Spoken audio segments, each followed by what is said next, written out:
let's talk about movement in reclaiming ritual. I hope to reference throughout this session and to speak inclusively, recognizing that there are all different types of bodies, all different types of movement, all different types of being in reclaiming ritual physically, and all are wonderful. And I hope to use language that makes space for our different types of bodies. And if I do not, I would appreciate feedback about that.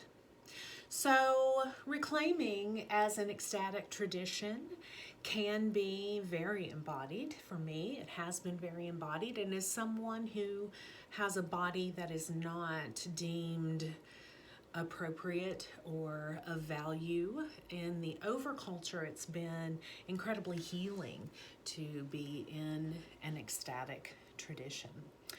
I'm learning all the time how to be more embodied and listen to the wisdom that my body has to share. And yeah, that's a fun piece of our magic, I think. As human monkeys, we communicate more nonverbally than I believe we know, even. And so it's just interesting to look at how we can use our bodies to add to our ritual roles, to communicate extra things in our ritual roles. I spent a lot of time in a theater company that had an artistic director from Serbia, an incredibly talented director.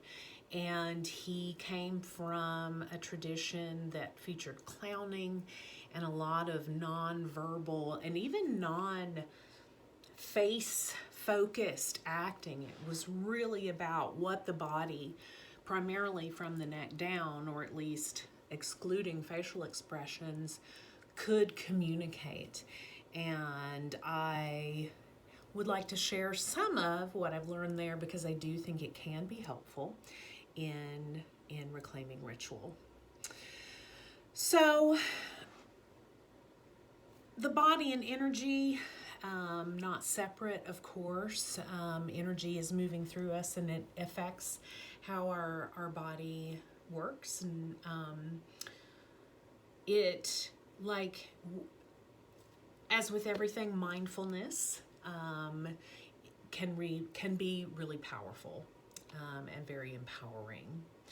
And so being just mindful, if we do a ritual role in a seated position, being really mindful of the movement that we use. When we are nervous, when we are focusing on the things that we're saying, we can do something in the theater world that's called dissipating or dissipation. And it's where I'm fidgeting or having some rhythmic or often unconscious movement. And in some ways it's pulling focus, it's burning energy that I can use. So thinking about mindful movement and avoiding dissipation. So I'm going to try to show you a little bit about what I mean about dissipation. And actually I'm probably showing you when I'm recording all the time, because you'll notice that I'm doing different things, with my hands, because I'm thinking, I'll say, and quite a bit, and that's fine. It's, an informal thing that I'm just doing as I'm talking to you. It can also be very powerful for me to stop doing all of that, to make a choice not to do that. It can narrow in that focus. It can, when I do move, really make that movement powerful, strong, focus drawing. So just recognizing that dissipation is pretty natural for us, and just thinking about using it or not using it when we're stepping into ritual roles. using mindful movement, using what I think of as economy of movement.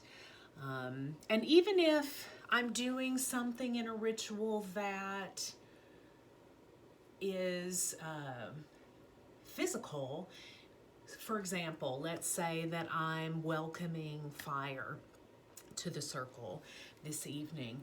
That may be a very physical movement type thing, and I can do this. Welcome fire, welcome, bring your passions, bring your creativity, and I can do that. That's great, that works, sure. And I can play with something that's very much more focused, that is very much more mindful, that builds the fires in ways that are more mindful. I keep using the word mindful. I'm not sure what else to use there. But experiment with just loosey-goosey doing what comes, and experiment with doing that same thing and being more mindful about the ways that you're using your body. It can be very powerful when someone steps in, again using that economy of movement, and keeps things simple. Don't forget about the power of simplicity. I mean, what is it like when I do something like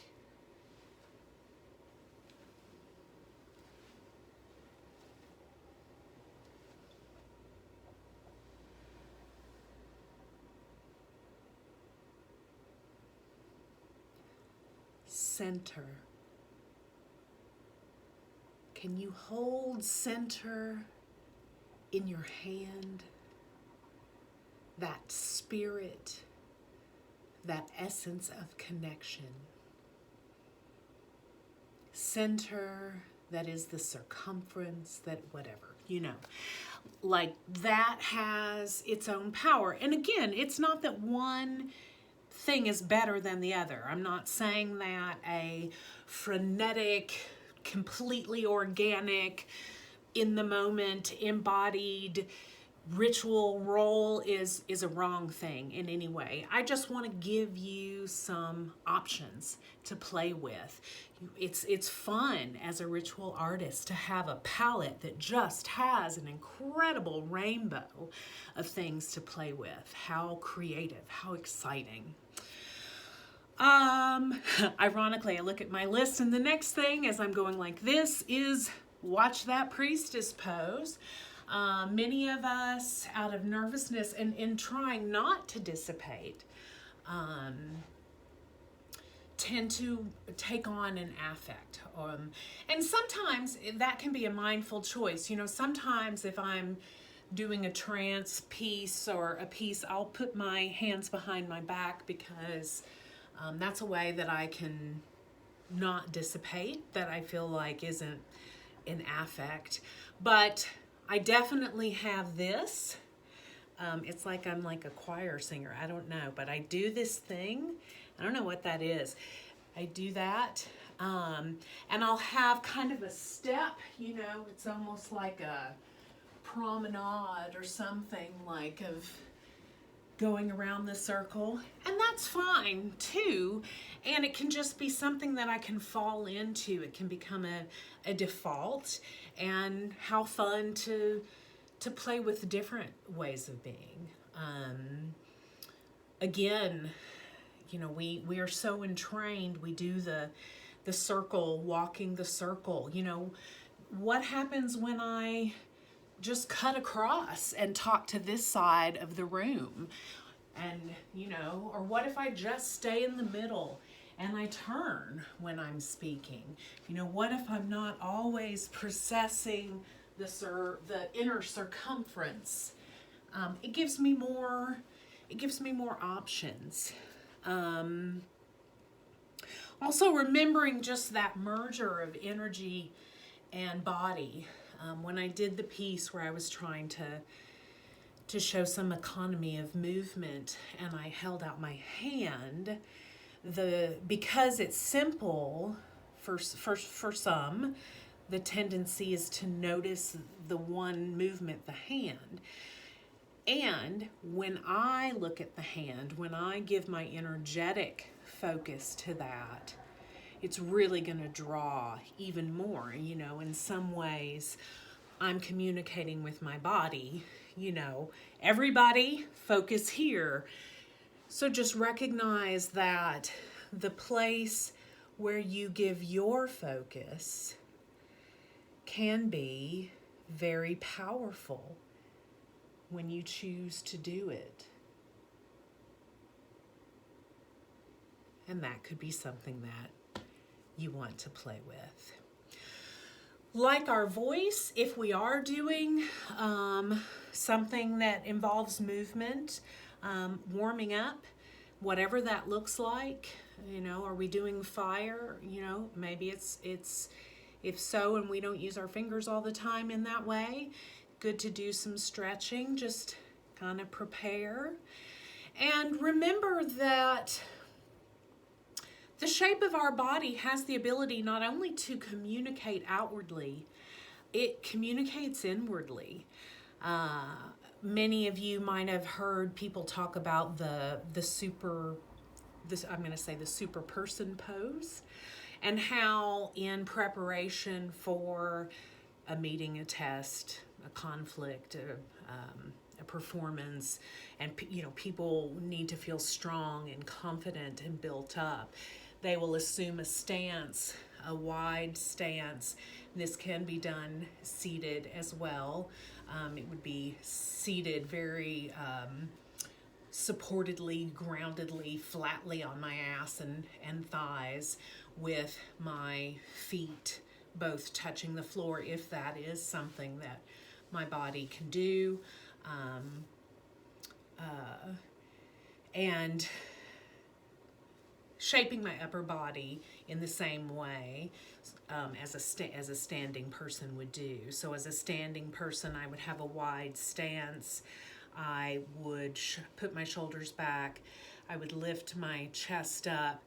I would form my hands into balls and place them on my hips, or even, for me, I go kind of back a little bit on the hips. And I really tilt my head up, and it's almost like I'm like a pointer dog or something that's pointing up at the sky. And that if you stand this way, or some variation, or you sit this way, or hold some variation that is akin to this pose, that it actually begins to feed my sense of strength and of confidence, of calm. And I'm sure that many of you know a lot of really smart physiological reasons why that happens.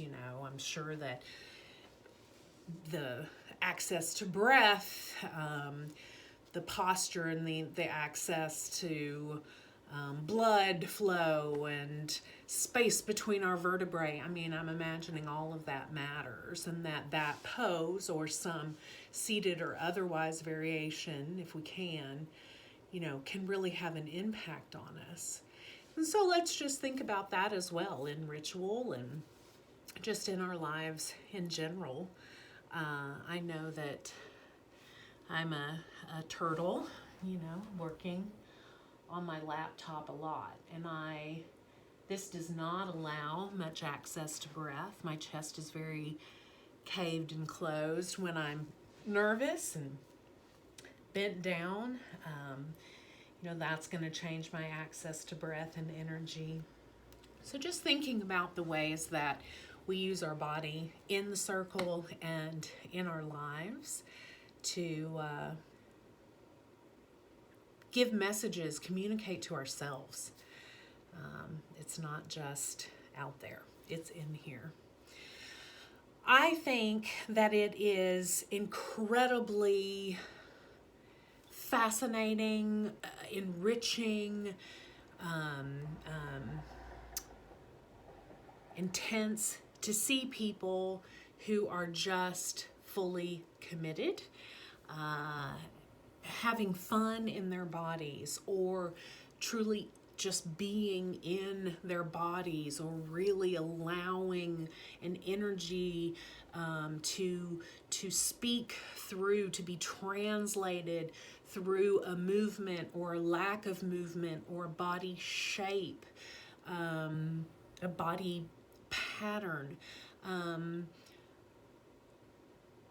All of these things can layer and add to the depth of our ritual roles. So I hope that you'll experiment, practice, play, and see what kinds of things work for you or don't work for you. And let's just give thanks for our bodies. Our relationships to them can be complicated. Capitalism wants us to be disconnected, disassociated from, and not loving of our bodies. And it can fuck right off, because all bodies are sacred, all bodies are beautiful, all movement is sacred and beautiful, all ability is sacred and beautiful. And particularly in this time of pandemic, I give thanks for my body and for its health and for the things that it lets me do. May your body, may you be blessed.